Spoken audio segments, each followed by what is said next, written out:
Nagsimula ang lahat ng lumitaw ang mga portal at lumabas ang mga halimaw na nagkalat ng kaguluhan at pagkatapos ay nagising ang mga hunter. 7 hunter ang lumikha ng mga marangal na pamilya, ngunit isang lalaki ang umabot sa tuktok ng walang tulong mula sa mga Diyos, sa sarili niyang lakas. Sumikat ang bida sa silangan bilang isang himalang mandirigma na lumalakad kasama ang mga aninong bungo, ngunit di nagtagal ay nagpasya ang mga marangal na pamilya at mga bituin na ang kanyang pag-iral ay isang malaking banta sa kaayusan. Dahil doon, nakita natin ang isang buong lungsod na nilalamon ng naggangalit na apoy na parang isang tunay na impyerno. Maraming mandirigma ang natalo dahil ipinadala sila doon para lamang pabagsakin ang hindi matatalong bayani. Pagkatapos, maringal na pumasok ang sikat na pamilya ng mga salamangkero na may malaking bandila sa gitna ng magulong eksena. Nasa lupa ang bida na hawak ang isang sirang relo habang malubha siyang nasugatan sa kaguluhan.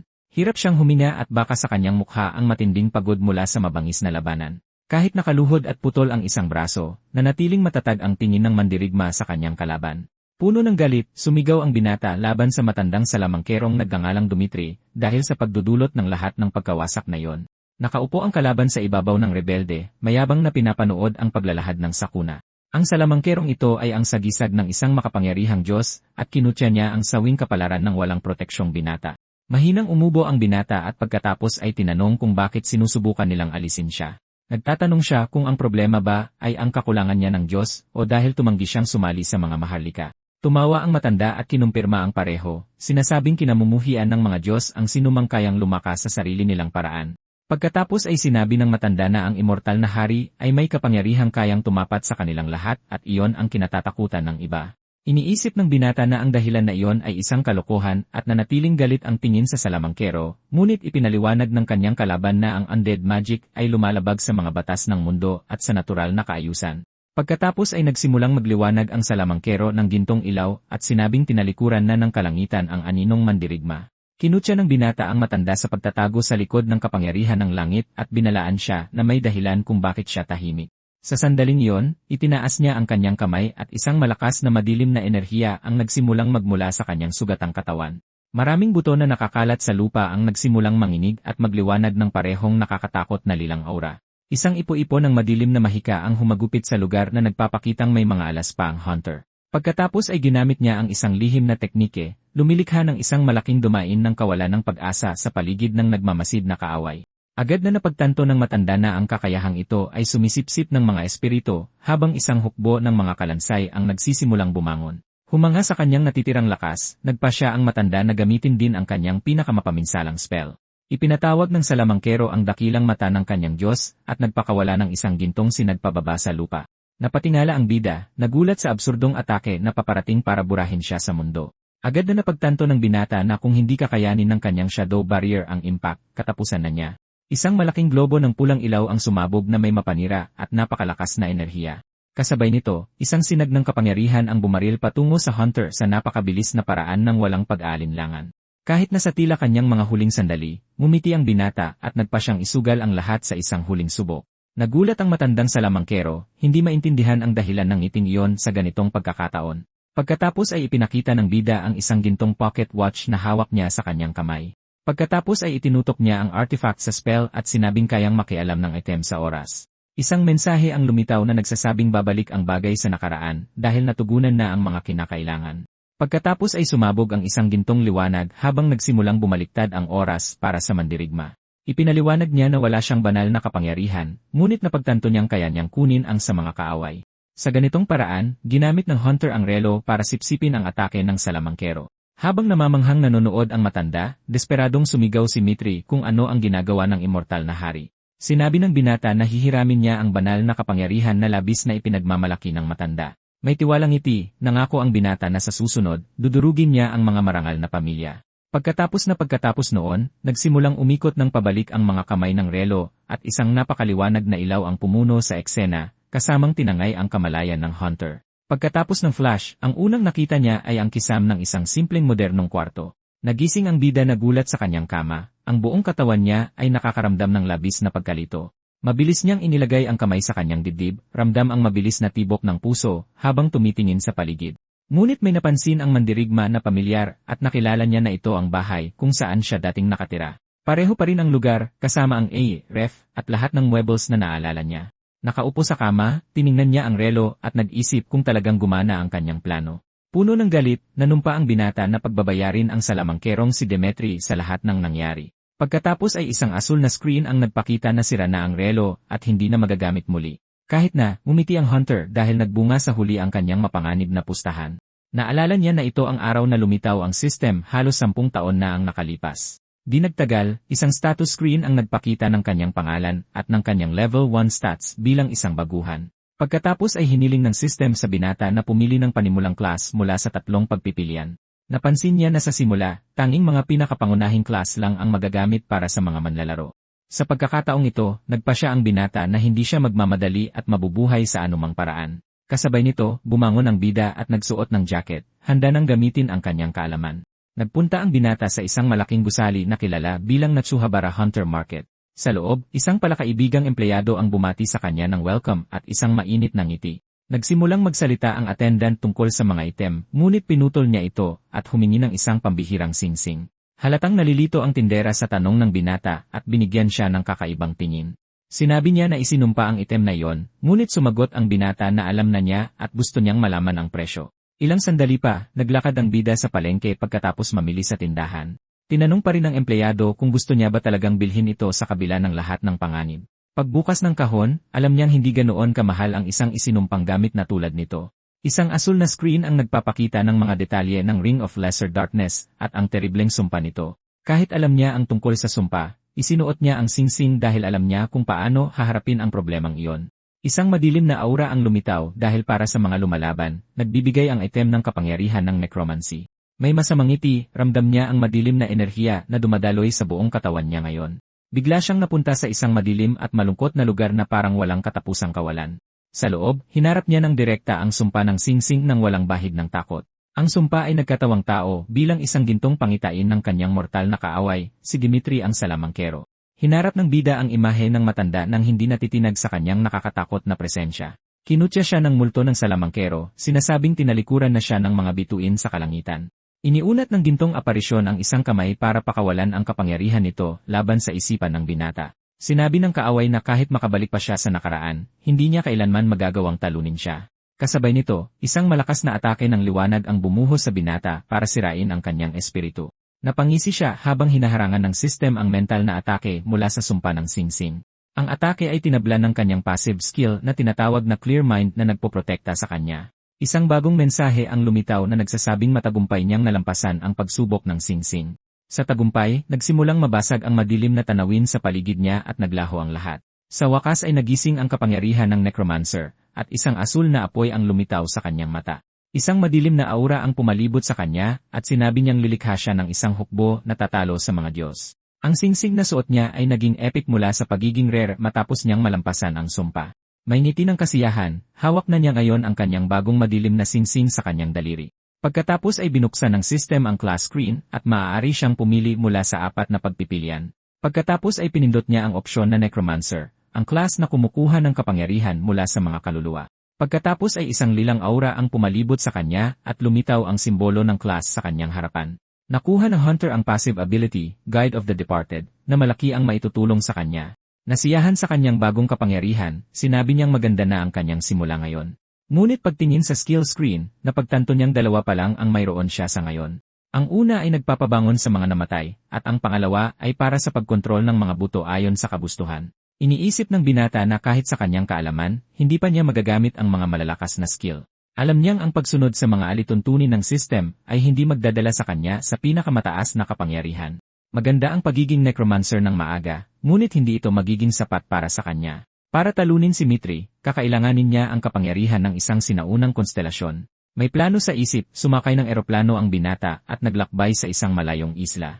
Ang kanyang patutunguhan ay ang sikat at sinaunang templo ni Kronos, ang dakilang Diyos ng oras. Doon naninirahan ang mga konstelasyon na nawala ng liwanag matapos ang pagkatalo laban kay Zeus. Ang mga titan na tumanggap sa kinalabasan ay maaari pa rin kumilos bilang mga Diyos. Nakatayo ang mandirigma sa harap ng isang sinaunang aklat na bato sa lugar na yon. Naalala niya na ang may-ari ng sirang relo ay isa sa mga bumagsak na Diyos na ito. Kaya oras na para hanapin ang tinatawag na konstelasyon na nakakulong. Walang pag-aalinlangan, binasag niya ang pocket watch sa ibabaw ng sinaunang altar na yon. Isang napakalakas na ginintuang liwanag ang nagsimulang magmula sa mga piraso ng artifact. Dahil doon, yumanig ang lupa at tuluyang nadurog ang tanawin sa paligid niya. Dinala ang binata sa isang malaking bulwagan na may magandang stained glass na bintana sa likuran. Tumingin siya sa paligid at isang misteryosong boses ang nagtanong kung sino ang nasa silid. Isang higanting nilalang ang lumitaw na galit at nagtatanong kung sino ang nangahas na istorbohin ito, ngunit mumisi lang ang hunter na hindi nagpapakita ng takot sa Diyos.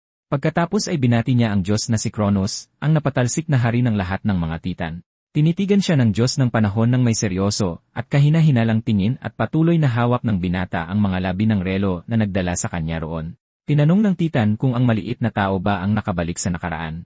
Habang nakangiti, kinumpirma ng binata ang ginawa habang ipinapakita ang mga labi ng relo. Pinuri siya ng nilalang ngunit kinwestiyon kung bakit siya ginising mula sa kanyang pagkakatulog. Ipinaalala niya rito na nawala ang lahat kay Kronos dahil sa Olympus at ngayon ay isa na lamang siyang limot na pangalan. Sa isang masamang ngiti, tinanong ng binata kung hindi ba gustong maghiganti ng sinaunang Diyos. Nagulat ang Diyos at may seryosong tingin na hiniling sa binata na ulitin ang sinabi niya.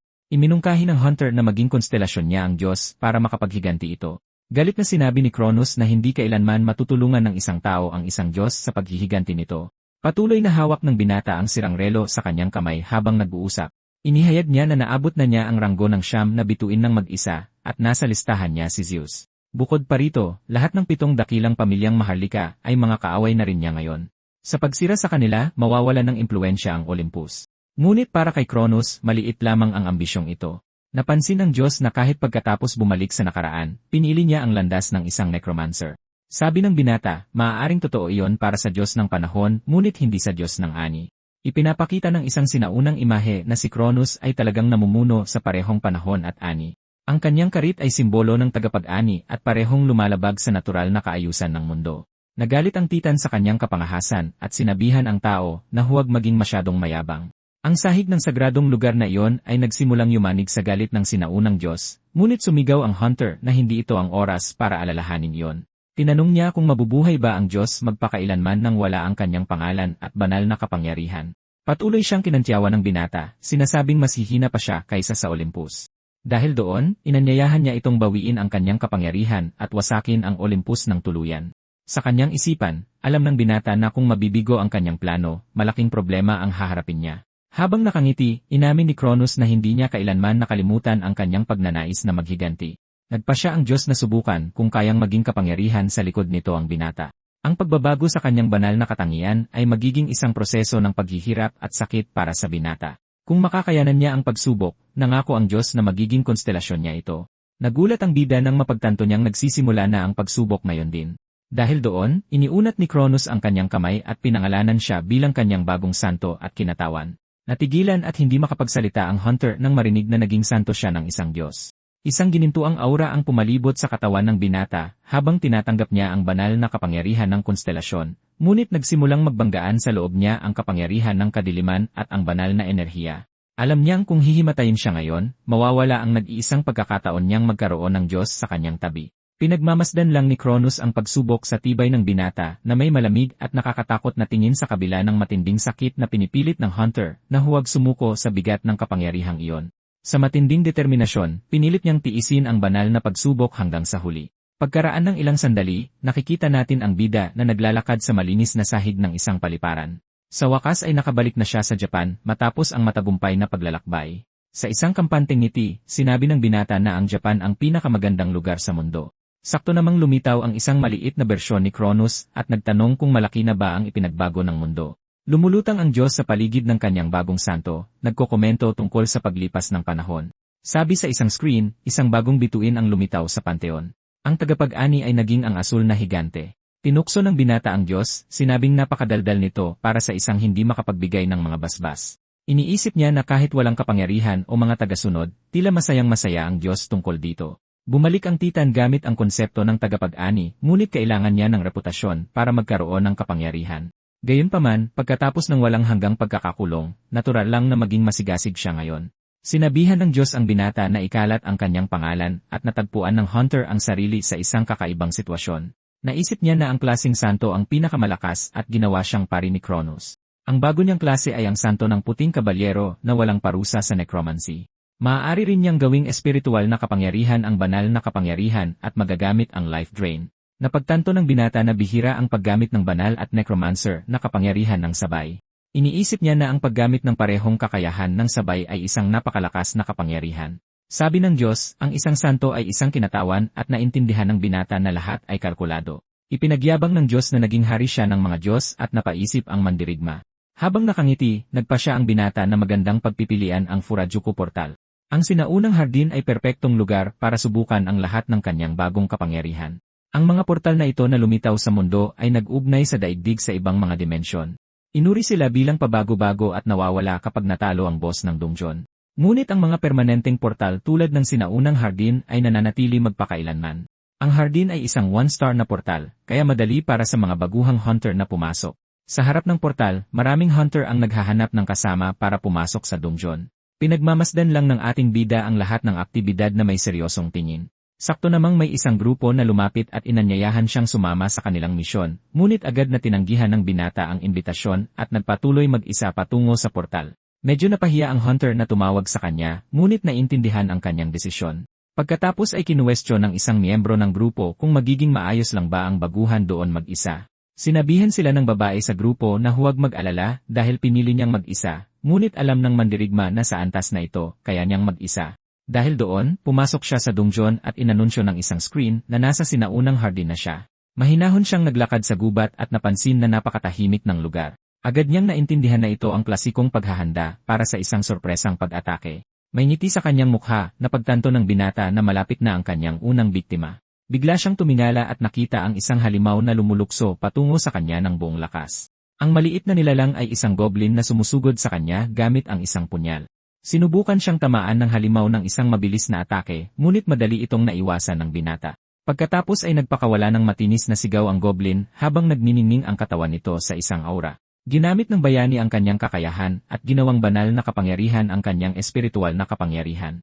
Pagkatapos ay ipinakita ng system screen ang lahat ng detalye ng kanyang life drain skill. Inactivate niya ang kakayahan at sinipsip ang lakas buhay mula sa goblin na sumisigaw sa sakit. Napagtanto ng hunter na ang paggamit ng parehong uri ng kapangyarihan ay halos magkapareho sa huli.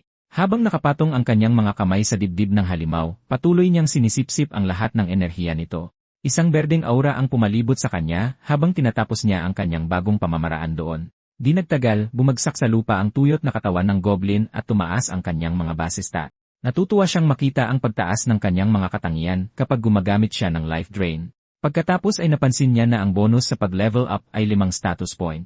Dahil doon, ang pagpatay sa 25 na goblin ay katumbas na ng pag-level up niya ng 1 beses. Pagkatapos ng pangangaso, lumitaw si maliit na Kronos na lumulutang sa tabi ng kanyang kontratista. Tinanong ng Diyos kung nagustuhan niya ang kapangyarihan, at kinumpirma ng binata na ito'y kamangha-mangha. Ipinagyabang ng Diyos na may pagmamalaki, at inamin ng binata na tama siya tungkol doon. Ngayong may katawan na siya, naghanda siya, at sinabing malapit nang magsimula ang totoong palabas. Isang berdeng enerhiya ang lumabas sa mga mata ng talunang goblin habang nagsisimulang gumana ang spell. Sa isang masamang ngiti, inactivate niya ang skill at inutusan ang katawan na tumugon sa kanyang tawag.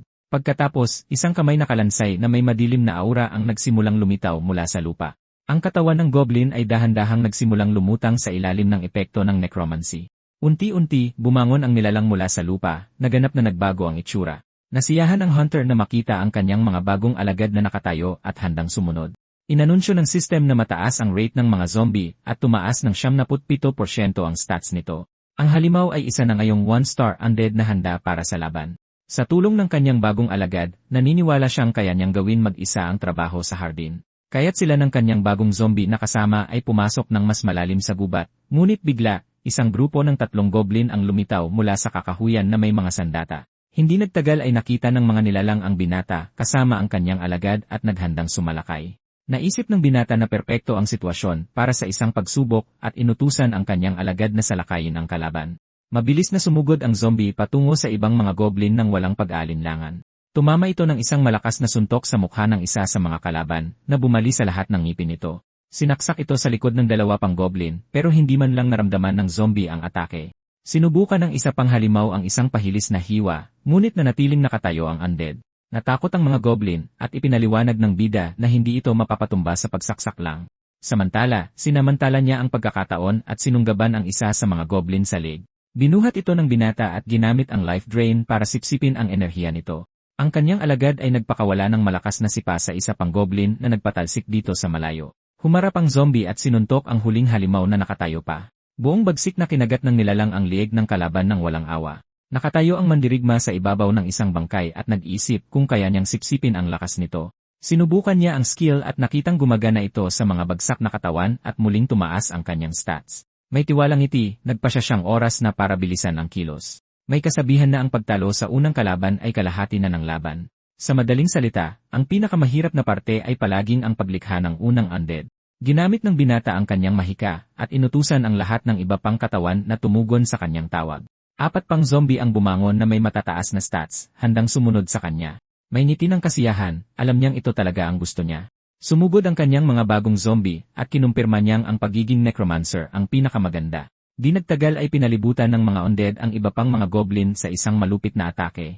Isa sa mga zombie ang nasaksak pero hindi man lang nito naramdaman ang tama ng kalaban. Nagpanik ang maliit na goblin nang makitang walang epekto ang atake. Sumigaw sa takot ang halimaw habang hinaharap ang kanyang katapusan sa unang pagkakataon. Pagkatapos ay buong bagsik na kinagat ng undead na alagad ang kalaban para tapusin ito. Lumitaw si Cronus at sinabing dapat lumaban ng may higit na dignidad ang contractor. Ngunit sabi ng binata, ganito lumaban ang mga necromancer, at sinabihan siyang masanay na.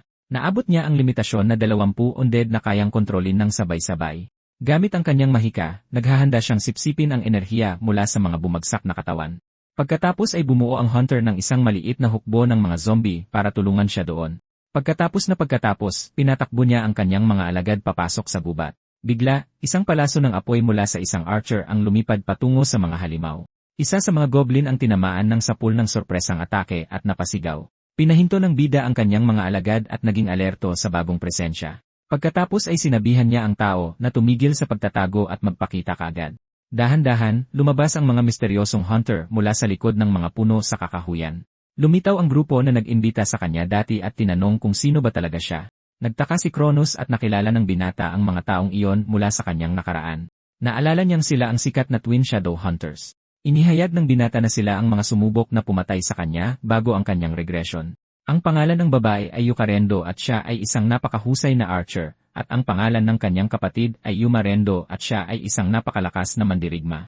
Nagkomento ang binata na mukhang hindi sila kasing lakas ng naalala niya. Napansin niyang 1 star pa rin sila at ngayon ay may isa pang miyembro. Nagpasya siyang huwag silang atakihin dahil tumanggap lang sila ng trabaho noon. Pagkatapos ay tinanong ng isa sa kambal kung siya ba ang kumokontrol sa zombie. Alam ng bida na hindi pa gaanong kilala ang necromancer class sa lugar na ito. Kinumpirma niyang mga alagad niya ang mga undead at ipinagmalaki ang mga ito.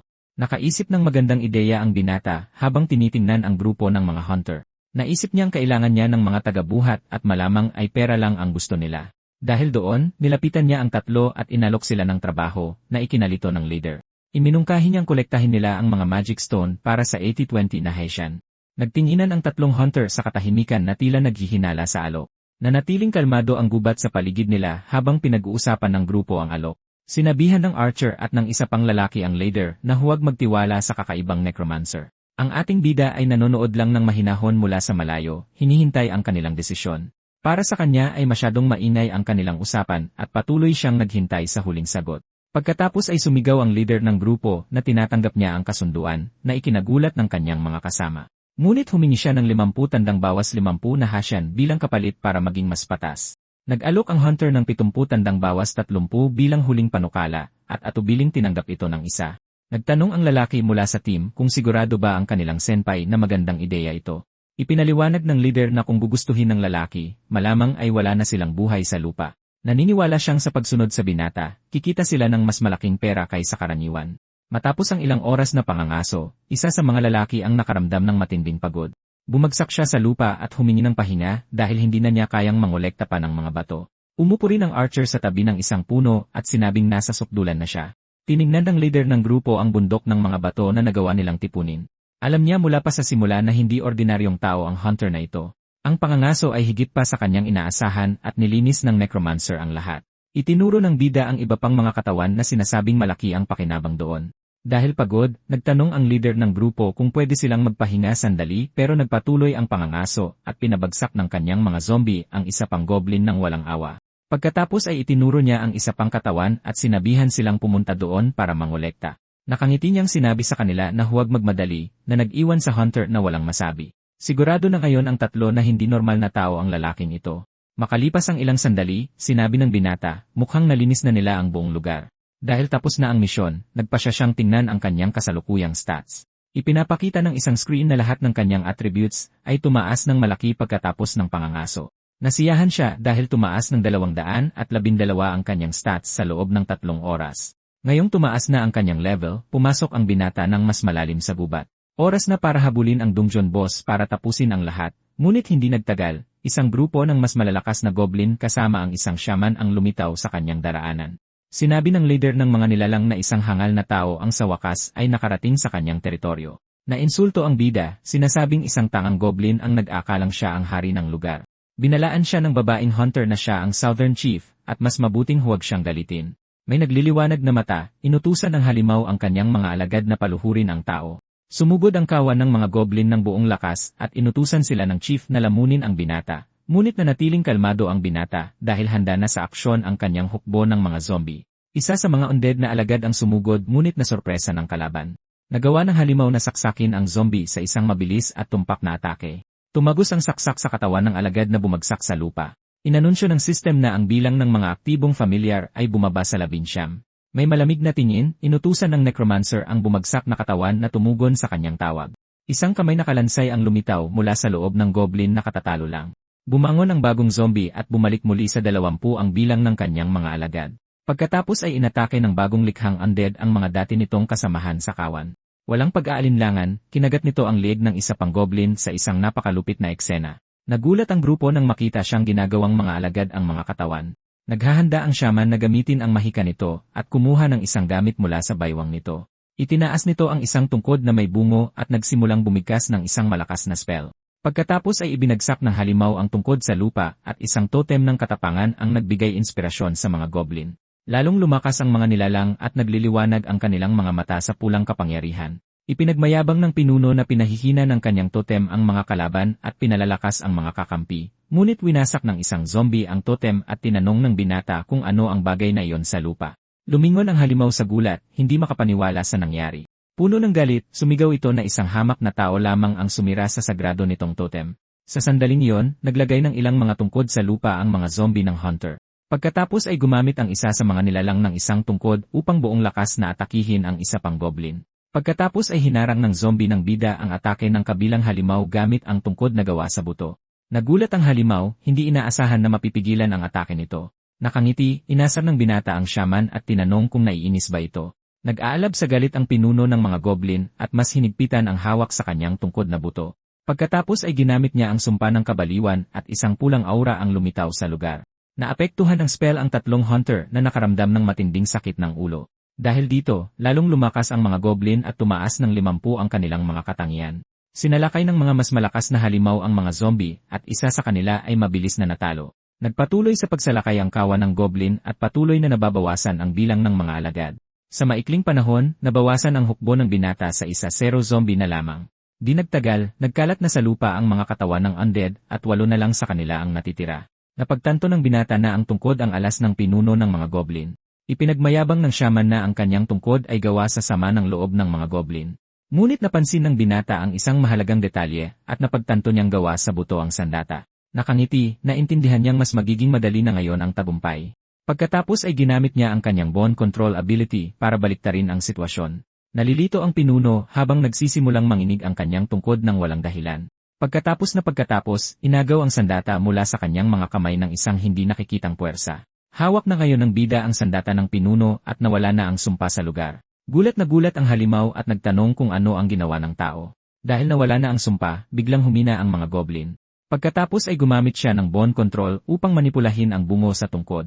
Napansin ng binata na mas maganda ang bilis ng reaksyon dahil sa mga sama ng loob. Nakangiti, sinabi niyang maibabalik na sa halimaw ang sandata nito. Pagkatapos ay ibinato niya ang tungkod ng buong lakas patungo sa nagulat na pinuno. Natigilan sa takot ang nilalang, hindi makakilos sa atake. Pagkatapos ay tumagos ang tungkod sa dibdib ng goblin ng may matinding lakas. Tumingin pababa ang halimaw at nakita ang bungo ng sandata nito sa kanyang dibdib. Bumagsak ito sa lupa na walang buhay at ginamit ng binata ang life drain sa katawan nito. Dahil isa itong boss, ang kapangyarihang hinihigop niya ay mas malaki kaysa sa karaniwan. Bigla, lumingon ang bida na may bahagyang pagkagulat sa kanyang mukha. Pagkatapos ay tumitig pabalik ang grupo ng mga hunter sa binata, walang maintindihan. Pagkatapos ay lumuhod siya at nagsimulang kolektahin ang dugo ng pinuno ng mga goblin sa isang maliit na bote. Nakalimutan niya na halos naubos na ng life drain ang lahat ng dugo ng bumagsak na halimaw. Dahil dito, ipinaubayan niya ang paglilinis sa grupo at nag-aalangang sumang-ayon ang leader. Tinitingnan ng mga hunter ang parang napuno ng mga katawan, hindi makapaniwala sa lahat ng ito. Di nagtagal, nagbago ang eksena at bumalik na tayo sa isang napakamodernong lungsod. Pagkatapos ay sa wakas ay humakbang palabas ang paa ng binata mula sa maliwanag na asul na portal. Nagbalik na siya ngayon sa totoong mundo pagkatapos ng kanyang misyon sa dungeon. Sumunod sa kanya palabas ang tatlo na mukhang pagod na pagod at may dalang malaking backpack. Nagulat ang mga tao sa dami ng mga bato at nagdududa na silang apat lang ang kumuha noon. Binati ng binata ang tatlo at iminungkahing ibenta ang mga bato sa isang tindahan sa Nachuabara. Ngunit sinabi ng leader na para sa patas na presyo, mas mabuti kung sila na mismo ang magbenta ng mga materyales. Tinanong ng bida kung mapagkakatiwalaan ba niya ang mga tao ngayon lang niya nakilala. Nainis ang grupo, ngunit sinabi niyang biro lang iyon para asarin sila. Pagkatapos ay tinanong niya kung magkano sa tingin nila ang kanilang kikitain at ang sagot ay 6 milyon. Sa sandaling iyon, kinuha ng binata ang tungkod na may bungo mula sa kanilang backpack. Nagkomento siya na malamang ay mura lang ang sandata at hindi maintindihan ng leader. Ang tungkod ay isinumpa at para lamang sa mga pari na nagbibigay ng espiritual na kapangyarihan at kalituhan. Ipinaliwanag ng binata na hindi maaaring gumamit ng espiritual na kapangyarihan ang mga pari kaya wala itong silbi sa kanila. Dahil dito, nagpasya siyang sa kanya na lang ang tungkod at labis na nagulat ang leader. Kinumpirma ng binata at hiniling na ibawas na lang ang halaga kapag nag-ayos sila ng mga bayarin, ngunit tumanggi ang leader dahil hindi naman nila makukuha ang gamit kung sila lang. Tinanong ng bida kung sang-ayon ang dalawa pa at sinabi nilang susunod sila sa leader. Nakangiti, naisip niya na yon mismo ang gusto niya sa team na yon. Inayos niya na pumasok sila ulit sa dungeon at masayang tinanggap ito ng grupo. Kinabukasan, pumasok silang muli sa sinaunang hardin para sa isa pang pangangaso. Pinanood ng bida ang kanyang zombie na talunin ang isa pang goblin ng walang kahirap-hirap. May seryosong tingin, lumingon siya sa grupo at tinanong kung kaya pa nilang magpatuloy. Nakahandusay sa lupa sa pagod ang tatlo, napapaligiran ng mga katawan at magic stones. Sinabi ng leader ng grupo na hindi na niya kaya at puno na ang kanilang mga bag. Kaya sinabihan sila ng binata na mauna na at gumaan ang loob ng hunter sa pagsang-ayon. Ang bida, na ngayon ay mag-isa, ay patuloy na naglakad sa gubat kasama ang kanyang hukbo. Tinanong ni Kronos kung bakit niya sila pinabalik at tinanong niya kung halata ba. Ipinaliwanag niya na ayaw niyang may makakita sa mangyayari mula ngayon. Dahil dito, tumungo siya sa hilagang bahagi ng sinaunang hardin, isang mas madilim na lugar. Mas makapal ang mga halaman doon at mas mabigat ang kapaligiran kaysa sa ibang bahagi ng portal. Bigla, may mga pulang mata na nagliwanag mula sa mga palumpong ng gubat na yon. Isang kawan ng mga taong palaka na may mga sibat ang lumundag patungo sa binata upang atakihin siya. Pagkatapos ay inutusan niya ang kanyang hukbo ng mga zombie na sumugod at nagsimula ang malaking labanan. Kinagat ng isa sa mga alagad ang isang taong palaka ng malakas at pinuno ito ng lason. Tumingin ang isa pang halimaw sa kanyang bumagsak na kasama ng may gulat at natigilan sandali. Sinaksak ito ng isang zombie mula sa likod, ngunit nagawang kontrahin ng taong palaka ang atake. Nagsimulang mabawasan ang bilang ng mga alagad dahil mas malalakas ang mga nilalang. Napatunayang napakahirap na kalaban ang mga taong palaka at pinahirapan nila ang mga zombie. Naiintindihan ng bida na mas mataas ang kanilang stats kaysa sa mga goblin kaya makatuwiran ito. Pagkatapos ay gumamit siya ng potion control at inihagis ang kanyang tungkod na buto na may mahika. Tumama ang gamit sa isa sa mga taong palaka at agad na bumukas ang isang system screen. Naging malangis ang buong katawan ng nilalang at mumiti ito sa isang napakakasuklam-suklam na paraan. Medyo nabagabag ang binata sa kakaibang reaksyon ng halimaw na palaka. Pagkatapos, nagpakawala siya ng malakas na sipa sa kalaban upang subukan ang kanyang bagong kakayahan. Pinapataas ng tungkod ang piercing damage na may spiritual power na nakapaloob dito. Dahil dito, naghanda ang binata na tapusin ang natitirang mga kalaban doon. Ginamit niya ang bone control para magpakawala ng ilang tulos sa mga taong palaka. Napagtanto niya na ang paggalaw ng tungkod at paglikha ng mga zombie ay kumukonsumo ng maraming spiritual power. Nang matalo na ang mga palaka, naghanda siyang gamitin ang kanyang necromancy sa mga katawan. Medyo pagod siya pero alam niyang kaya pa niya. Pagkatapos bumangon ang isang malaking hukbo ng mga undead na taong palaka, sinuntok ng isa sa mga bagong alagad ang isang halimaw na nakatayo pa. Dahil dito, inihayag ng isang system screen na nag-level up ang binata sa level 6. Nakangiti, sinabi niyang malapit na siyang bumalik sa kanyang estado bago ang regression. Nagbabala siya na maaaring maghintay ang Sorcerer King dahil asikasuhin din niya ito kaagad. Ang layunin niya ngayon ay ang lihim na lugar sa gitna ng mga sinaunang guho. Kasama ang kanyang hukbo at si Cronus, naglakad siya patungo sa gitna ng mahiwagang lugar na iyon. Pagkatapos ay inilabas niya ang puso ng isang frogman na itinabi niya bago ang laban. Nagtanong si Cronus kung ano ang gagawin niya, ngunit sinabihan siya ng binata na tumahimik. Pagkatapos ay ibinuhos niya ang dugo ng goblin shaman sa puso ng halimaw. Dahil sa ritual, nagsimulang magniningning ang puso ng malakas na berdeng ilaw. Hawak ang mahiwagang gamit, naghanda siya sa kung ano ang mangyayari. May masamang ngiti, sinabi niyang papasukin niya ang isang lihim na lugar ng portal. Inanunsyo ng sistem na natuklasan na ang sikreto at inililipat siya sa ibang lokasyon. Pagkatapos noon, dinala ang hunter sa isang sinaunang arena ng pagsubok. Huminto siya sa gitna ng maruming arena at pinagmasdang mabuti ang lugar. Naalala ng binata na natagpuan na niya ang lugar dati pero hindi siya nakapasok noon. Kasama ang kanyang mga alagad, lumapit siya sa portal ng liwanag sa gitna ng arena.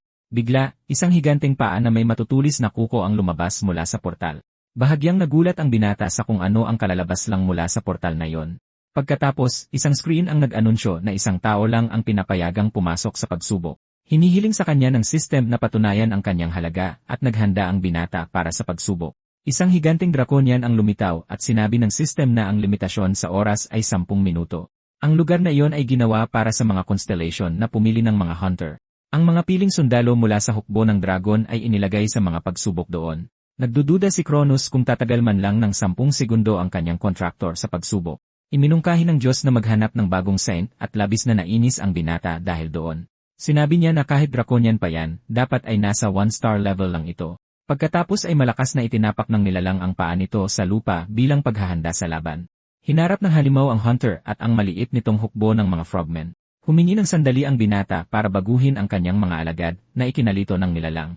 Nagbiro siya na kahit ang mga kontrabida ay naghihintay sa hero na mag-transform bago ang laban.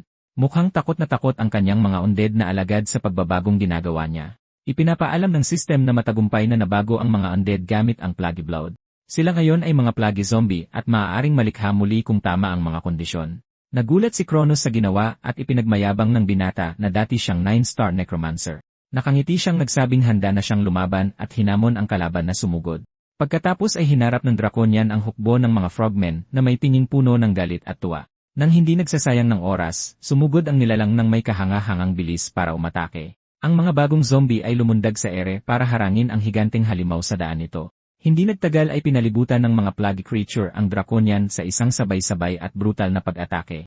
Kumapit sila sa katawan ng kalaban at umungol ang halimaw sa sakit at galit. Kinagat ng isa sa mga alagad ang balikat ng halimaw ng malakas para punuin ito ng kamandag. Kahit inaatake na ng mga alagad, nananatiling nakatayo ang higante nang hindi nagpapakita ng kahinaan. Sa isang malakas na suntok, pinasabog nito ang isa sa mga zombie sa isang ulap ng berdeng dugo. Inanunsyo ng system na naapektuhan ito ng level 12 poison acid ng mga zombie. Ipinaliwanag ng binata na ginawa niyang malakas na lason ang strength stats ng mga palaka. Nagalit ng husto ang nilalang at nagsimulang brutal na durugin ang lahat ng iba pang mga alagad. Sa isang malakas na tapak, nabitak ang sahig ng arena dahil sa lakas ng tama. Umungol ang halimaw ng nakabibinging dagundong at tumakbo patungo sa hunter gamit ang lahat ng lakas nito. Pinuri ng binata ang katatagan ng halimaw at gumamit ng espiritual na kapangyarihan sa kanyang tungkod. Dahil doon, lumikha siya ng isang energy shield para protektahan ang sarili mula sa atake ng draconian. Napansin niya na kahit may lason, ang lakas ng kalaban ay napakataas pa rin. Nabasag ang panangga at tumalsik ang binata sa malayo dahil sa lakas ng tama. Sa isang matagumpay na dagundong, naghanda ang halimaw para ibigay ang huling atake sa hunter, ngunit inactivate ng binata ang bone control at nagliwanag sa kapangyarihan ang bungo sa tungkod. Lumipad ang tungkod sa napakabilis at bumaon sa tagiliran ng katawan ng halimaw. Sumigaw sa sakit ang higanting nilalang ng tamaan ito ng biglaang pag-atake. Sinasamantala ang pagkagambala, ipinadala niya ang kanyang mga natitirang zombie para sabay-sabay na umatake. Sumugod at kinagat ng mga alagad ang katawan ng draconian na sugatan at naguguluhan. Umungol ang halimaw sa galit at sakit habang patuloy siyang nilalason ng mga zombie. Hindi nagtagal, naging ganap na itim ang katawan ng higante dahil sa lason ng frogman. Kahit may lason, nagawa pa rin itong durugin ang isa sa mga zombie gamit ang lakas nito. Pagkatapos ay dinurog ng draconian ang isa pang zombie gamit ang matutulis nitong kuko ng walang awa. Nakangiti, sinabi ng binata na maganda ang laban, ngunit ngayon ay tapos na ito. Nakaluhod sa lupa, nagpakawala ang higante ng huling dagundong ng sakit at kawalan ng pag-asa. Pagkatapos ay hinugot ang tungkod na may bungo mula sa katawan ng higanteng nilalang. Kinuha pabalik ng bayani ang kanyang armas. Habang pinagmamasdan ang halimaw na nakahandusay sa lupa, dahan-dahan siyang lumapit sa natalong kalaban para tapusin ang laban. Sa isang kilos, naghanda siyang gamitin ang isa sa kanyang pinakamalakas na kakayahan. Inactivate niya ang life drain at sinipsip ang natitirang enerhiya ng higanteng halimaw. Bumagsak ang nilalang na walang buhay at inanunsyo ng system na matagumpay na natapos ang pagsubok. Pinuri ni Kronos ang tagumpay at sinabi ng binata na hindi siya kailanman nalagay sa panganib doon. Dahil doon, nakuha niya ang Mark of Resistance bilang gantimpala sa pagsubok. Napangiti siya sa kasiyahan dahil ang bagong passive mark ay isang mataas na antas ng kapangyarihan. Tumingin ang binata sa katawan at sinabing ang totoong gantimpala ay ibang bagay doon. Nagtanong si Kronos kung ano ang gagawin niya at naghanda ang binata na gumamit ng mahika. Naisip niya na para makalikha ng isang mahusay na undead, kakailanganin niya ng mga kagamitan. Nagbago ang eksena at nasa lungsod na tayo ngayon ng Saitama sa isang maaraw na araw. Huminto ang hunter sa harap ng isang lumang bodega na may determinadong tingin. Nagkomento siya na hindi nagbago ang lugar mula pa noong bago ang kanyang pagbabalik. Bigla, isang maapoy na pagsabog ang nangyari sa loob ng bodega na ikinagulat niya. Umubo ng kaunti ang binata dahil sa usok at sinabing kahit iyon ay hindi nagbago sa huli. Pagkatapos ay isang binata na may mapusyaw na buhok ang umubo rin sa kabilang panig ng usok. May ngiti sa kanyang mukha, alam ng necromancer na natagpuan na niya ang tamang tao. Lumabas ang batang alchemist mula sa usok na hindi naintindihan kung ano ang nangyayari doon.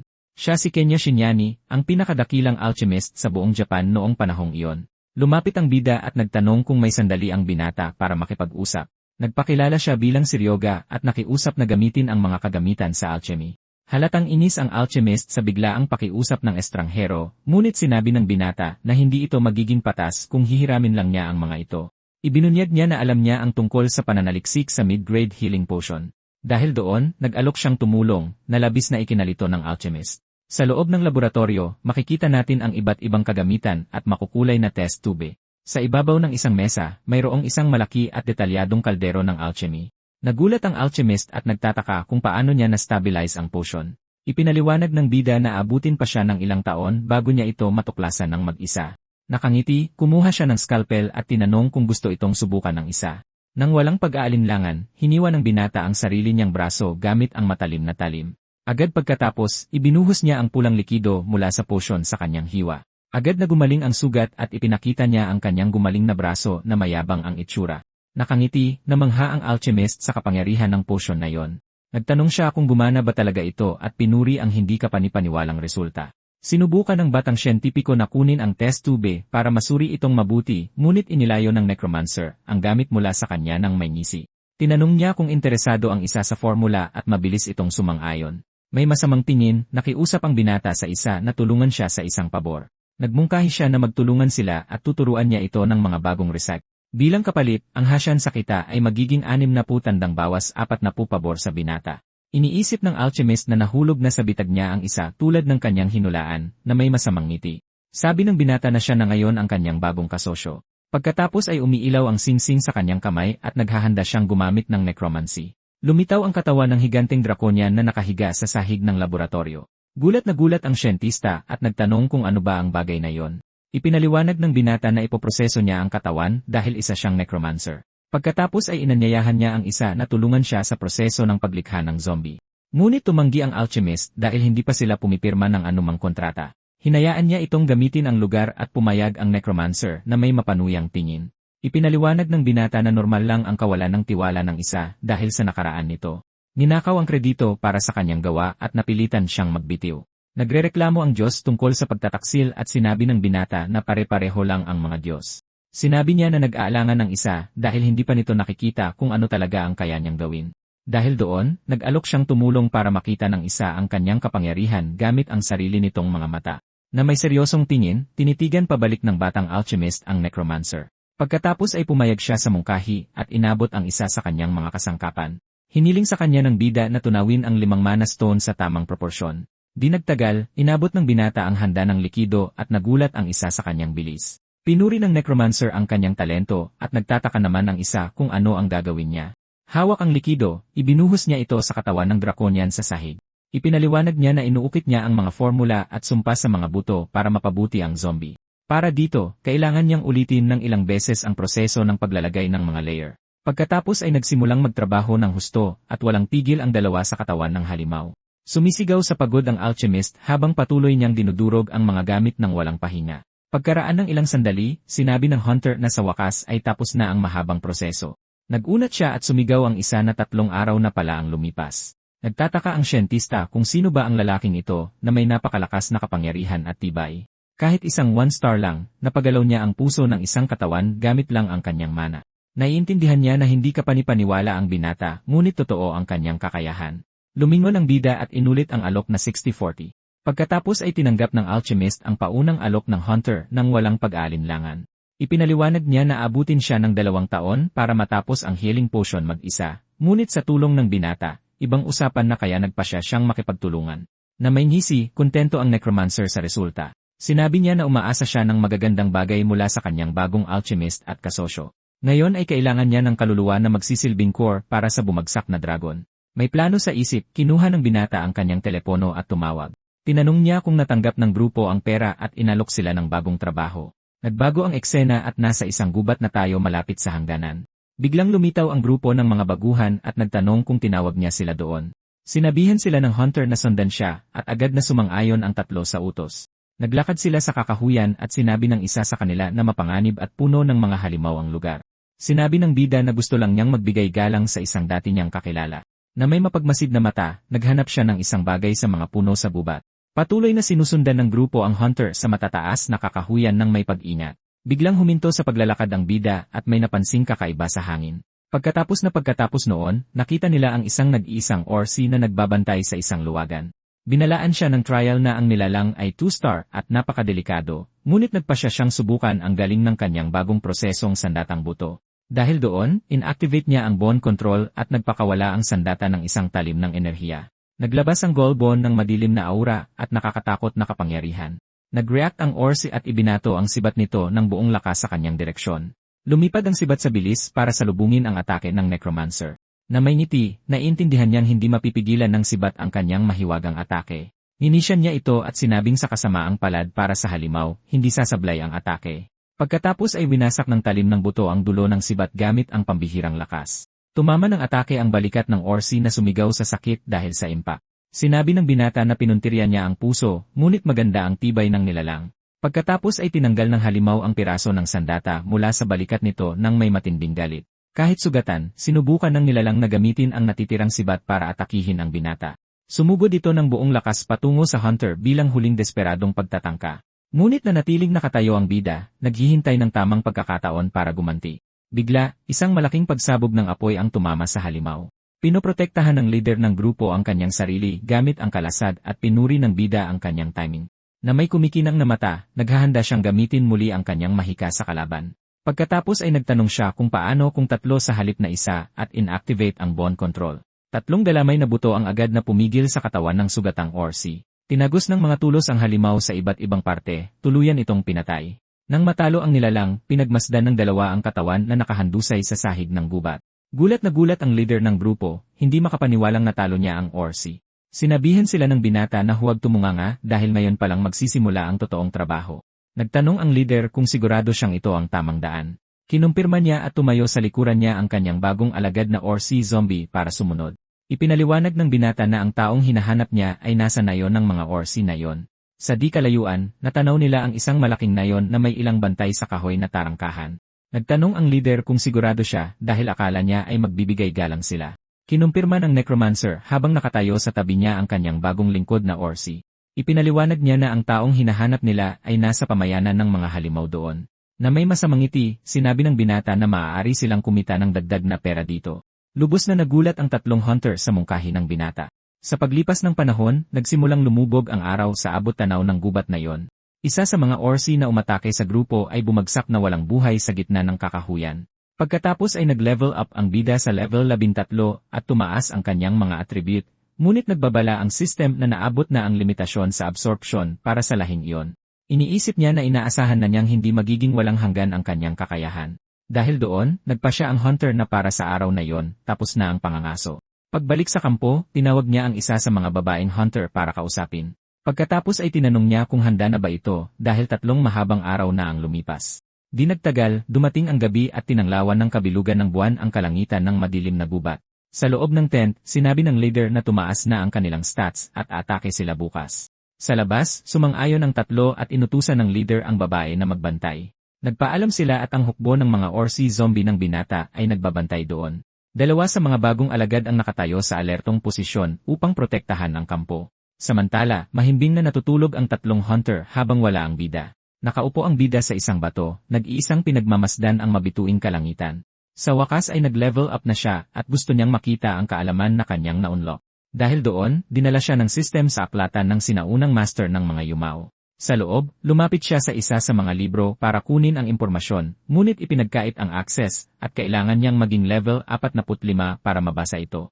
Naiinis siya dahil ang mga gabay lang para sa baguhang necromancer ang maaari niyang ma-access. Na may buntong hininga, iniisip niyang mas mabuti pa rin ito kaysa wala.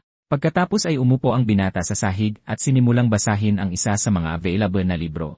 Nang may matinding atensyon, sinusuri niya ang bawat pahina ng sinaunang aklat ng mahika. Nagliliwanag ang kanyang mga mata sa buong pokus habang sinisipsip niya ang kaalaman. Sa pagbubukang liwayway, inanunsyo ng system na may bagong kakayahan siyang natutunan. Kinabukasan, isa sa mga hunter mula sa pagsubok ang nagising ng napakatamad at antok na antok, ngunit bigla siyang napamulat dahil sa isang bagay na biglang gumulat sa kanya. Isa sa mga Orsi zombie ng bida ang nakatitig sa kanya nang malapitan gamit ang nagliliwanag nitong mga mata. Natakot ang binata at napaatras habang sinasabi sa kanya ng bida na gumising na agad. Kinuwestiyon ng leader ng grupo ang pagkagulat pero napansin niyang iba ang itsura ng halimaw ngayon. Nakangiti, sinabi ng binata na gumawa lang siya ng ilang maliliit na pagpapabuti sa kanyang mga alagad. Ang kanyang hukbo ngayon ay binubuo ng mga naka-armor na zombie na may mas malaking kapangyarihan at tibay kaysa dati. Ang bagong skill ay lumilikha ng bone armor at hinahayaan siyang manipulahin ang laman ng mga undead. Kasama ang kanyang mga bagong alagad, sinabi niyang oras na para pumunta sa tirahan ng mga Orsi. Nagsisimula ng lumubog ang araw sa abot tanaw habang naghahanda ang grupo para sa malaking pagsalakay. Dahil doon, sumugod ang koponan ng mga hunter kasama ang hukbo ng mga zombie patungo sa nayon ng kalaban. Sa wakas ay nakarating sila sa tirahan ng mga Orsi na mukhang isang malaking kuta. Mula sa tuktok ng tore, natanaw ng isa sa mga gwardiya ang grupo at pinatunog ang alarma ng pagsalakay. Maraming Orsi na may mga sibat ang nagtipon sa loob ng tarangkahan na handang ipagtanggol ang lugar, ngunit iniunat ng necromancer ang kanyang kamay at naghandang gamitin ang kanyang bone control doon. Pagkatapos, isang malakas na pagsabog ng enerhiya ang sumira sa kahoy na tarangkahan at naging maraming piraso. Ang mga gwardiya na nandoon ay tumalsik sa malayo dahil sa lakas ng magic attack na yon. Nakangiti, hawak niya ang isang butong sibat at sinabihan ang mga halimaw na tumigil sa pag-ingay. Bigla, isang higanteng Orsi na may palakol ang lumitaw mula sa usok ng pagsabog. Nagpakawala ng isang galit na atungal ang nilalang habang naghahandang salakayin ang grupo ng mga mananakop. Mula sa tuktok ng mga pader, lumitaw ang ilang Orsi archer, at inihanda ang kanilang mga pana para bumana.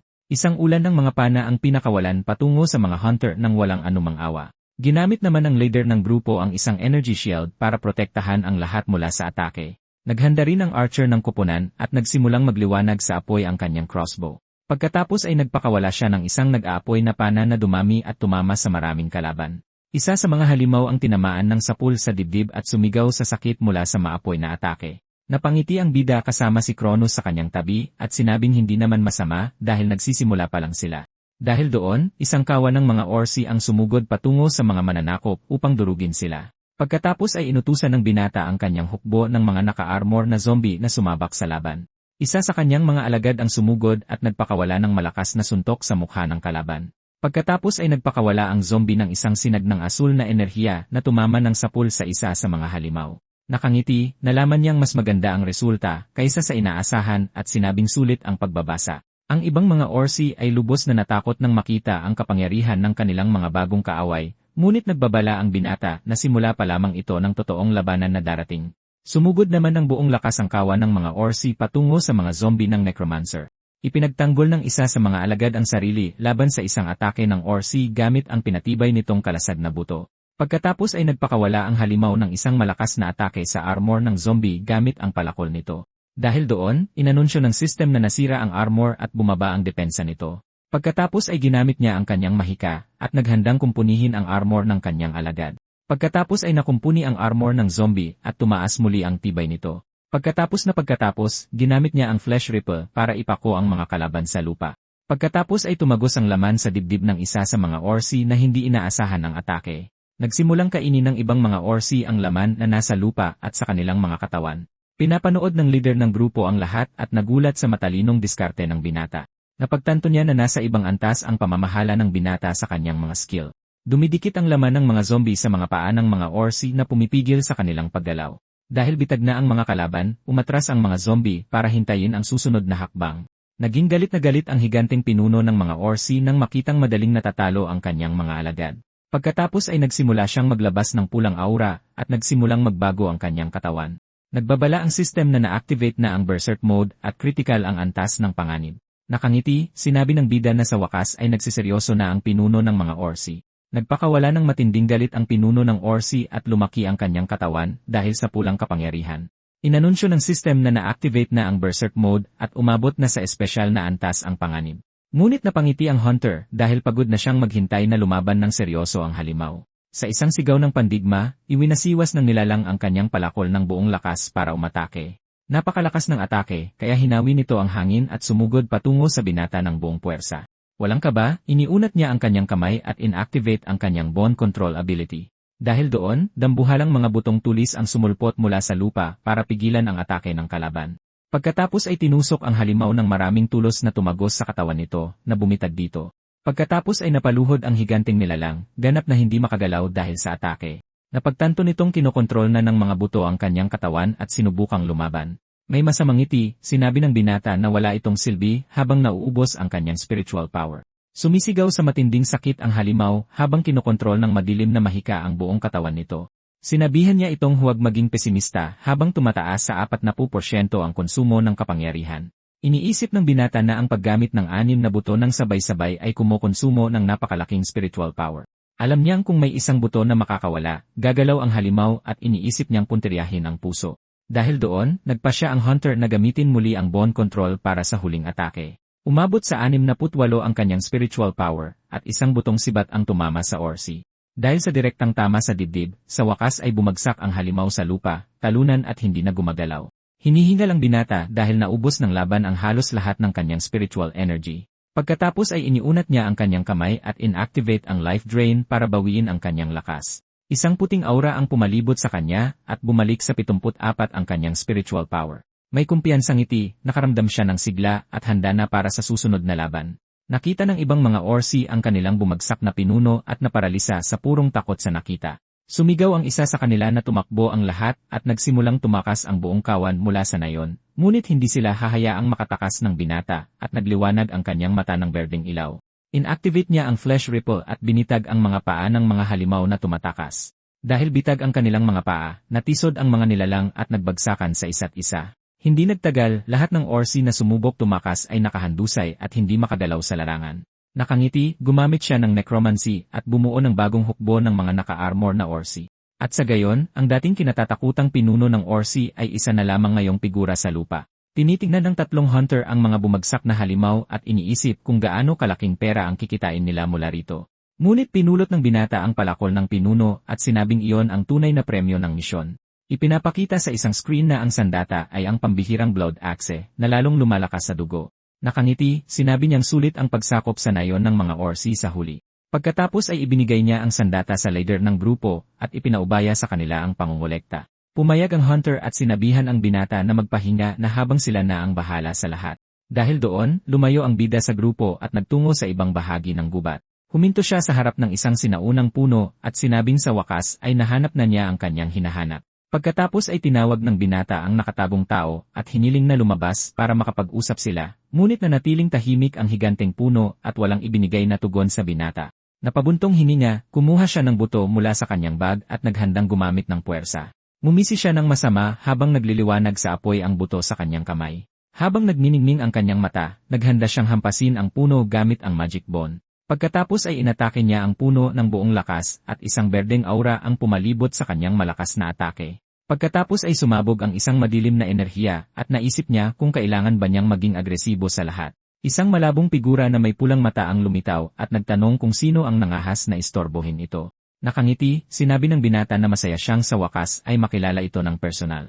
Tinawag niya itong Sora Kashiwaji, ang sikat na magic fighter at nagulat ang kaluluwa. Tinanong ng multo kung paano nalaman ng binata ang pangalan nito at tinitigan siya ng may pagdududa. Sinabi ng hunter na alam niyang pinigilan nito ang isang monster wave 30. 5 taon na ang nakalipas, isang batong senotapyo ang lumitaw bilang alaala ng mga gawa ng sinaunang bayani. Si Sora ay isang malakas na mandirigma na may talento ng isang salamangkero at isang manlalaban. Napangiti ang kaluluwa at sinabing tila hindi naman nasayang ang kanyang pagkamatay, pero sinabi ng binata na hindi lahat ay pinalad na makapag-iwan ng pangalan. Naging seryoso ang multo at tinanong kung ano ang ibig sabihin ng binata sa sinabi nito. Tinanong niya kung naaalala ng kaluluwa si Narahedo, ang vice master ng isang lumang guild. Isang eksena ang nagpapakita ng isang buong nayon na tinutupok ng malaking apoy. Isang lalaki sa radyo ang desperadong tumatawag ng tulong sa gitna ng kaguluhan. Iniulat niya na may mga sibilyan pa sa distrito ng pagsasaka na napapaligiran ng mga halimaw. Isinigaw ng lalaki ang kanyang pangalan sa radyo bilang huling pagsusumamo ng tulong.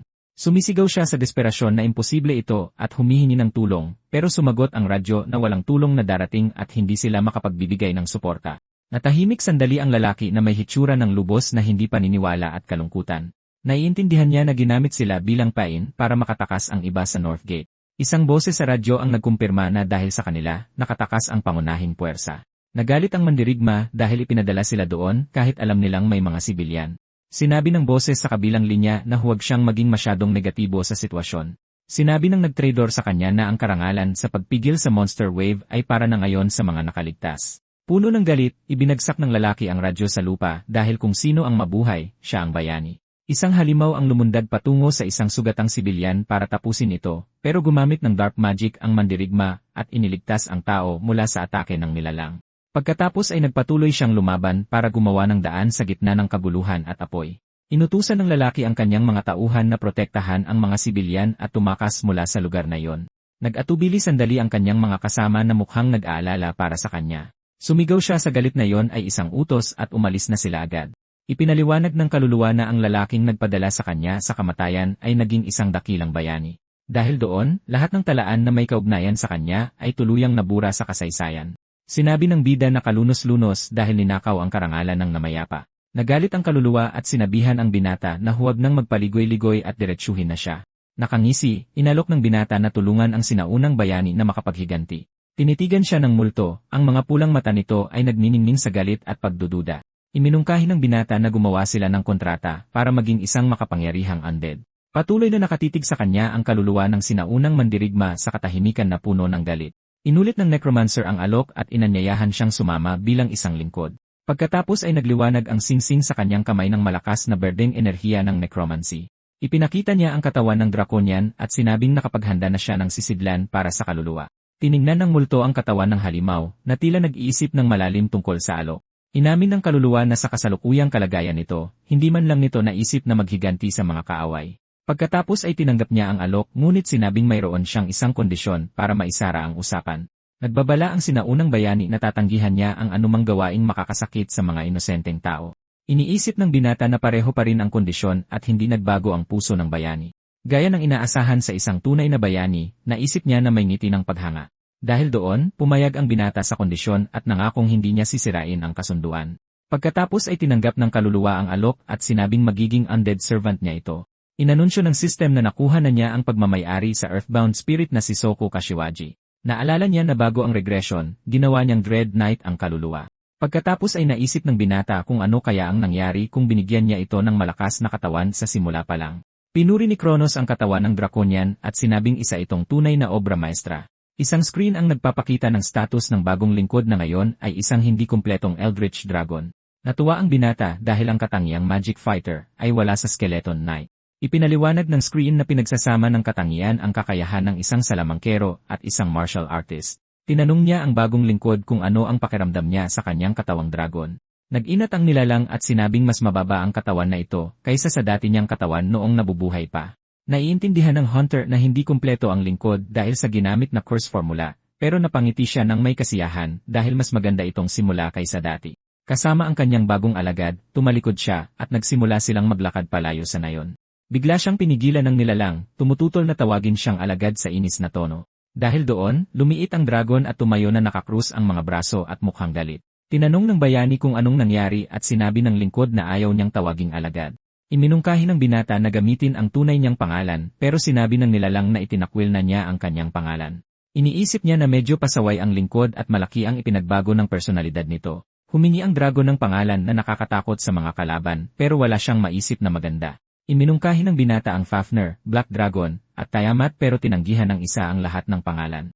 Naiinis, sinabi niya sa lingkod na tawagin ang sarili na Orochi, at agad na namang tumanggi ang nilalang.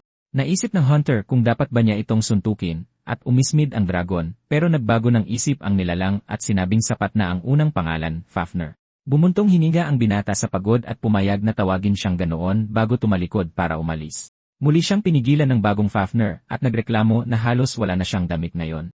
Pagkatapos ay tumingin-tingin siya sa nayon ng mga orsi para maghanap ng maisusuot. Kumuha ang nilalang ng isang pirasong tela mula sa isang tolda para gamiting damit. Naisip ng binata kung ito ba talaga ang tunay na personalidad ng sinaunang bayani. Bumalik ang eksena sa lab at sumigaw ang alchemist nang makakita ng kakaiba sa gabi. Natuwa siya at sinabing gumagalaw na ang katawan na nasa solusyon.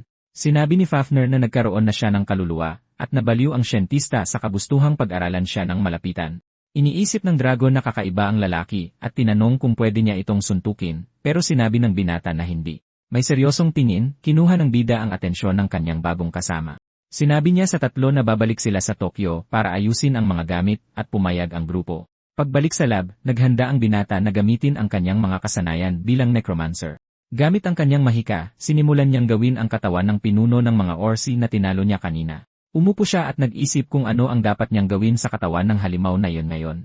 Pinapanood ng nilalang at ng siyentista ang binata, naghihintay na makita kung ano ang kanyang lilikhain na may masamang ngiti. Tinanong niya ang dalawa kung interesado ba sila. Nagpanik ang alchemist at sinabing hindi siya interesado sa bagong proyekto, pero hindi niya mapigilan ang kanyang kuryosidad at nagsimulang maghalo ng mga sangkap. Inamin ng siyentista na palaging nalalampasan ng binata ang kanyang mga inaasahan. Nakangiti, ginamit ng binata ang flesh separation sa katawan ng orsi para ihanda ito. Gumana ang mahika at dahan-dahang nahiwalay ang laman ng halimaw mula sa kalansay nito. Tinanong ni Kronos kung gagawa ba siya ng isa pang lingkod, at sinabi niyang hindi kailanman magiging sobra ang kapangyarihan. Inanunsyo ng system na mataas ang completion rate at dodoble ang stats ng kalansay. Inabutan siya ng alchemist ng isang extract para gamitin sa paglikha ng bagong lingkod. Ang extract ay nagbibigay sa kalansay ng espesyalisasyon sa depensa, at iniisip niyang magagamit niya ito. Nakangiti, iniisip niyang magagamit niya ang kanyang bagong likha bilang bodyguard. Tumama sa lupa ang mga paa ng bagong kalansay, at naghanda itong tumayo. Isang 2-star skeleton guard ang bumangon, hawak ang dalawang kalasad para protektahan ang sarili. Inutusan niya ang kalansay na protektahan siyang mabuti. Sa tuwing gagamitin niya ang kanyang life drain, pinupuri ng binata ang kanyang bagong lingkod sa mahusay nitong trabaho at labis siyang nasiyahan dito. Tinatanong siya ng siyentista kung bakit siya nagpasya na gumawa ng kalansay sa pagkakataong ito. Ipinaliwanag niya na ang mga buto ay hindi nabubulok at kaya niyang manipulahin ang mga ito sa kahit anong paraan na gusto niya. Humanga ang alchemist na naisip pa niya ang maintenance ng undead. Sinabi niyang kailangan niyang umalis para sa isang nakakainip na gawain at hiniling sa isa na bantayan ang lingkod. Nagtatakang nagtanong ang alchemist kung saan siya pupunta sa ganitong oras ng gabi. Ipinaliwanag niya na pupunta siya sa Pantheon para tumanggap ng isang banal na spell dahil tumaas ang kanyang level. Tuluyang natigilan ang siyentista nang marinig ang hindi inaasahang sagot. Pagkatapos ay nagpanik siya at tinanong kung ano ba ang isang banal na spell. Gulat, tinanong ng kasama kung isa bang pari ang batang necromancer sa buong panahon. Ang imahe ng isang kalansay na pari ay lumitaw sa kanyang likuran na nagpapatibay sa duda. Kasama si Kronos sa kanyang tabi, sinabi niyang isa siyang napakadebotong mananampalataya. Sumigaw ang alchemist na imposible yon at sinabi ng binata na nasaktan ang kanyang damdamin sa komento. Iniba niya ang usapan at tinanong kung nairehistro na ba ang patent para sa healing potion. Kinumpirma ng scientist at pinuri ng binata ang bilis niya, pero sinabi niyang ayaw niyang mag-aksaya ng panahon. Ipinaliwanag ng partner na ang problema ay advertising dahil sa susunod na taon pa ang exhibition.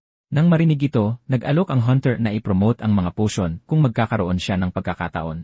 Sumang-ayon ang alchemist at agad siyang inabutan ng isang vial ng bagong potion para dalhin. May masamang ngiti, sinabi ng binata na yayaman sila kung magiging maayos ang lahat. Pagkatapos ay naisip niya ang sarili na lumalangoy sa pera at sinabing pera pa rin ang nagpapaikot sa mundo sa huli. Pinapanood siya ng kanyang partner at nagtataka kung pari ba talaga ang lalaking iyon. Lumipat ang eksena sa Pantheon, isang tour na lumitaw pagkatapos ng malaking sakuna. Sa loob, nagtitipon ang mga tao upang tumanggap ng mga spell at basbas mula sa mga constellation. Naglalakad siya sa lugar at iniisip na ang mga Diyos ang humihingi ng mga alay mula sa kanilang mga tagasunod, ngunit wala siyang maramdamang banal na presensya, at nagtataka kung bakit may mahahalagang gamit sa sahig. Nagsimulang hingalin ang binata sa haba ng akyatin sa lugar na yon. Nagreklamo siya na walang mga escalator o elevator sa paligid. Nagtaka ang hunter kung kailangan niyang magpakita ng debosyon sa pamamagitan ng pag-akyat sa 108 na baitang. Kasama si Kronos, nagreklamo siya na napakahirap nito at pagod na siya. Tinanong ng Diyos kung gaano pa kalayo at sinabi niyang kaparehong distansya na nang naakyat nila. At doon napagtanto ng binata na kalahati pa lang sila patungo sa tuktok. Nainis siya at inisip na dapat ay may magandang gantimpala para sa lahat ng pagod na ito. Walang ibang pagpipilian, nagpatuloy ang binata sa pag-akyat sa mahabang hagdan ng bato ng Pantheon. Sa wakas ay nakarating siya sa isang malaking bulwagan na may kisaming nagpapakita ng mga bituin. May seryosong ekspresyon, pinagmamasdan ng protagonista ang sagradong lugar ng may matinding atensyon. Nagpakita ng reaksyon ang ilang constellation at nagsimulang tumawa si maliit na Kronos sa sitwasyon. Pagkatapos ay nag-anyong tunay ang Diyos at sinabing siya naman ang kikilos. Tumingin siya sa mabituing kalangitan at naghanda na ipakita ang kanyang kapangyarihan. Sa isang pagdampi, inirehistro niya ang higante ng mapanghamong kalangitan sa pantheon ng mga Diyos. Dahil doon, nakuha ng binata ang mga spell na Unholy Blessing at Wedge of Retribution. Pinapataas ng mga skill ang stats at damage at sinabi ng binata na napakaganda ng kapangyarihan. Buong pagmamalaking tumawa ang sinaunang Titan at ipinagyabang ang kanyang hindi kapani-paniwalang banal na kadakilaan. Ngunit inihayag ng system na mahina pa ang pagkadyos ng Diyos at kailangan ng mga achievement. Malabo ang liwanag ng bituin at tinawag ng binata na basura ang system na ikinalungkot ng Diyos. Gayunpaman, umiti siya dahil ang mahalaga ay lumakas siya sa huli. Hindi nagtagal, naglakad ang binata sa mga lansangan ng lungsod na may malalim na iniisip. Kalmado siyang nagpatuloy sa kanyang lakad habang pinagmamasdan ang nightlife. Bigla, may tumawag sa kanya at tinanong kung bakit siya umaalis sa Pantheon. Isang blonding maskuladong lalaki na nagngangalang Shigeru Sadek ang lumitaw at bumati sa kanya. Tiningnan siya ng bida na may naguguluhang ekspresyon at tinanong kung sino ba talaga siya. Sinabi ng malaking lalaki na siya ang nag-alaga sa kanya sa ampunan at tinanong kung naaalala na niya. Nakilala siya ng binata bilang isang basura na dating nanginikil sa ibang mga bata. Isang alaala ang nagpakita sa buli na hawak siya sa kwelyo sa isang lumang silid. Inaakusahan niya ito na isinumbong siya sa direktor at galit na pinagbantaan siya, ngunit gumanti ang binata ng malakas na suntok sa mukha ng agresor nang walang pag-aalinlangan. Tinanong ng hunter kung gumaling na ba ang kanyang ilong at nagalit ang isa sa pang-aasar. Pagkatapos ay kumalma ang bully at sinabing muntik na siyang mawala sa sarili saglit. May ngiti, ipinakita niya ang isang makintab na pin na nakakabit sa kanyang damit. Ang bagay na iyon ay ang sagisag ng sikat at makapangyarihang Arageri Guild sa rehiyong iyon.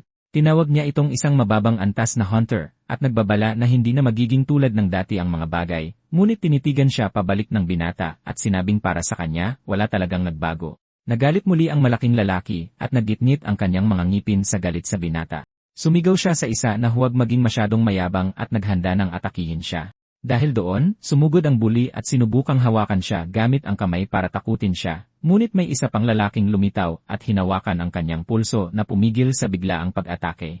Nagulat ang bully at sinubukang ipaliwanag sa kanyang kapitan ang nangyari. Iminungkahi ng bagong dating na lumipat sila sa ibang lugar at magkaroon ng opisyal na laban. Sa kanyang isip, nagtaka ang lalaki kung bakit nakipag-away ang binata sa guild.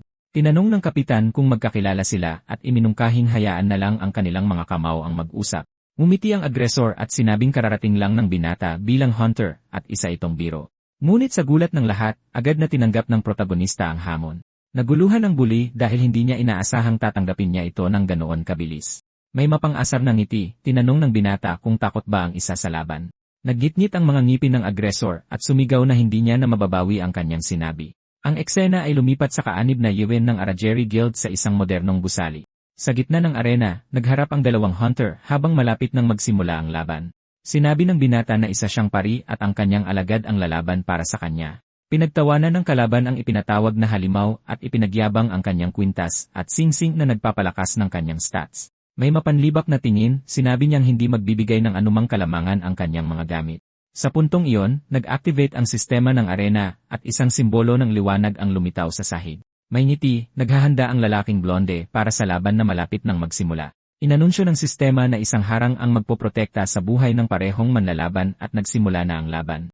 Handa na ang arena at nag-activate na ang sistema para sa wakas ay magsimula na ang laban. May ngiti, sinimulan ng sistema na sukatin ang I at depensa ng mga hunter na nasa sakop. Inanunsyo na isang harang ang mag-a-activate kung may sinumang mapapahamak.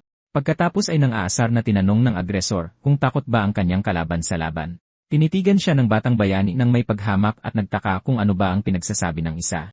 Samantala, iniisip ng nilalang na hindi niya akalain na makakatagpo niya ang Arageri Guild dito. Pagkatapos ay naghanda siya para sa laban, nais makita kung gaano katibay ang kanyang katawan. Sinasabi ng nilalang na laban sa isang miyembro ng Arajiri, walang dahilan para magpigil, ngunit hiniling sa kanya ng binata na huwag tapusin sa isang suntok lang dahil may gusto siyang subukan. Nagreklamo ang Draconic Servant na mas mahirap para sa kanya ang magpigil ngayon. Galit na sumigaw ang bully na pababagsakin niya ito at ipapakita niya ang tunay nitong lugar. Sumugod siya ng buong lakas at naghanda ng malakas na atake gamit ang kanyang sibat para tamaan ito, ngunit walang kahirap-hirap na hinarang ng nilalang ang atake ng kalaban gamit lamang ang kanyang paa.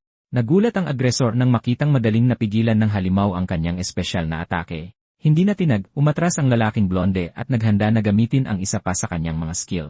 May masamang ngiti, inactivate niya ang kanyang ikalawang anyo para sa isang tumatagos na atake. Habang nanonood, iniisip ng binata na mas magaling na ang reaction time ng kanyang alagad kaysa dati. Tinanong ng nilalang kung inakala ba ng isa na tatama sa kanya ang ganoong kabagal na atake. Sa hindi kapani-paniwalang bilis, iginalaw ng Draconic ang kanyang kamay upang pigilan muli ang atake. Sinalo niya ang sibat ng kalaban gamit ang kanyang kamay at nabigla ang lalaking blonde sa nakita. Napagtanto ng agresor na hindi siya makagalaw at naparalisa sa purong takot. May paghamak, tinawag siyang kaawa-awa ng halimaw dahil sa pag-atake nang hindi iniisip ang susunod na hakbang. Nagbabala siya na kung tunay na laban ito, tapos na sana ang isa. Napagtanto ng nilalang na nakalimutan niya ang hiling ng kanyang amo at dapat siyang magpigil. Ngunit huli na ang lahat at habang nakapatong ang kamay sa dibdib ng kalaban, naghanda siyang umatake ng buong lakas. Pagkatapos ay nagpakawala ang alagad ng malakas na suntok sa mismong mukha ng kalaban. Sumigaw sa sakit ang malaking lalaki habang tumalsik dahil sa malakas na tama. Sinabi ng halimaw na umiyak ito noong huling nabali ang ilong niya sa isang laban, ngunit nagkomento ang binata na ngayon ay sumigaw lang siya saglit at nag-mature na siya. Tumayo ang agresor na puno ng galit at sumigaw na isa siyang walang hiya. Galit na galit, sumugod muli ang bully gamit ang kanyang sibat para atakihin ang alagad, ngunit hinarang muli ng nilalang ang atake gamit ang kanyang paa nang walang kahirap-hirap. Napakalakas ng impact ng pagharang kaya nabitak ang buong sahig ng battle arena.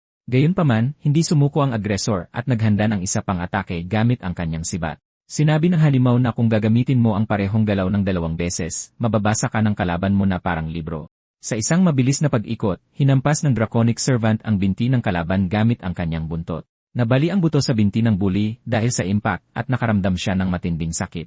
Nanlaki ang mata, gulat na gulat ang agresor sa nangyari. Pagkatapos ay sinabi ng halimaw na tapos na at naghanda para sa huling dagok ng laban. Itinaas niya ang kanyang kamay upang tapusin ang bumagsak na kalaban at wakasan ang labanan doon mismo. May luha sa kanyang mga mata, naiintindihan ng lalaking blonde na tapos na talaga ang laban para sa kanya, ngunit lumitaw ang kapitan at sinabihan ang alagad na itigil ang atake bago pa mahuli ang lahat. Nainis ang bida dahil naantala ang kanyang plano sa gitna ng laban. Sa kanyang isipan, sinabi niyang mas mabilis silang dumating kaysa sa inaasahan. Pagkatapos ay inanunsyo ng system ang pagtatapos ng laban. Dahil nakahandusay ang agresor sa sahig ng arena, tinulungan siya ng kapitan at sinabing tatawag siya ng pari para pagalingin siya sa lalong madaling panahon. Sakto namang lumitaw ang binata at sinabing mayroon na siyang pari sa mismong harapan niya. Sumagot ang kapitan na hindi kayang ayusin ng isang 1-star na healing spell ang mga sirang buto. Pagkatapos ay tinanong niya kung paano plano ng binata na pagalingin ang kanyang sugatang kasama. Naglabas ng isang maliit na bote ang binata at sinabing gagamit siya ng isang medium grade na potion para pagalingin siya. Tinanong ng isang lalaki kung hindi niya ba nakita ang balita tungkol sa mass production ng mga potion na yon. Sumigaw ang bully na hindi niya kailangan ng anumang limos at sinabihan ang binata na umalis. Ngunit iginiit ng binata na nag-iisip na naghahanap siya ng paraan upang i-advertise ang mga potion. May masamang ngiti, sinabi niyang natagpuan niya ang perpektong test subject dito mismo. Pagkatapos ay ibinuhos ng binata ang pulang potion sa sirang binti ng bumagsak na kaaway. Nagulat ang kapitan dahil gumaling ang lalaking blonde at naghilom pa ang kanyang mga buto. May tingin ng pagnanasa, iniisip niyang gusto niya talaga ang potion na yon para sa kanyang sarili. Ngumisi ang bida dahil naging perpekto ang kanyang plano na ibenta ang mga potion. Tinanong ng isang lalaki kung saan niya binili ang mga mass-produced na potion na yon. Nakangiting iniisip ng bida na perpektong kinagat ng kalaban niya ang pain. Nagtatanong ang binata kung bilang isang kapitan, siguradong isa siyang 3-star hunter. Nakangiti, hinamon niya ito sa isang laban at sinabing sasabihin niya kung saan niya nakuha ang potion kung mananalo siya. Tinanggap iyon ng kapitan basta't ibubunyag niya ang pinagmula ng potion anuman ang maging huling resulta. Sinabi ng binata na masyadong maikli ang huling laban at sa pagkakataong ito ay lalaban siya gamit ang lahat ng mayroon siya. Dahil doon, pumuesto silang dalawa at isang bagong labanan ang magsisimula sa wasak na arena. Inanunsyo ng system ang pagsisimula ng laban at agad na lumundag ang kapitan para atakihin ang alagad. Ginamit niya ang kanyang ikalimang anyo ng swordsmanship at tinamaan ang halimaw ng isang matalas na atake. Iniisip ng lalaki na kahanga-hanga na nakatugon ang nilalang sa kanyang mabilis na suntok, ngunit alam niyang may limitasyon sa bilis para sa isang katawan na kasing laki niyon. Inanunsyo ng sistem na ang pinsala ay nagpababa ng depensa nito at naramdaman ng nilalang ang sakit mula sa suntok. Dahil doon, patuloy na inaatake ng kapitan ang higanting alagad gamit ang kanyang mabilis na mga hampas. Pinapanood ng bida ang laban at iniisip na eksakto itong nangyayari tulad ng kanyang naisip. Naiintindihan niya na ang isang laban na nakabase sa bilis ay isang napakasamang matchup para sa Draconic at iyon ang dahilan kung bakit ginamit niya ang potion bilang pain para udyukan ang guild leader. Nagpa siya ang nilalang na gamitin ang laban para masanay sa kanyang bagong mabigat na katawan. Pinuri ng binata ang saloobin ng kanyang alagad, tinawag siyang kanang kamay niya sa laban. Pagkatapos ay sinabi niya na kung ganoon, hindi siya maaaring tumayo lang at panoorin ang labanan. Dahil doon, nagcast ang binata ng unholy blessing para palakasin ang kanyang alagad sa labanan.